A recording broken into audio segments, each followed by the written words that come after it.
Hi everyone, welcome back to another video from Apps Academy. Today in this video, I'm going to show you how to log into your Meesho account using the Meesho application on your smartphone. Logging into your Meesho account allows you to start shopping, reselling, or managing your Meesho account safely and efficiently. So let's go ahead and learn how. First of all, launch open the Meesho application on your device and make sure that you are in the home page. Once you're in, tap on the account button at the bottom right corner. Here you will see the sign up option at the very top.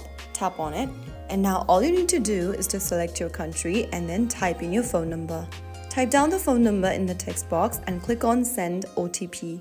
You'll then receive a one-time password sent to your mobile number that you just entered. Once you receive it, type it down in the text box and click verify. After you do that, you'll be logged into your Meesho account.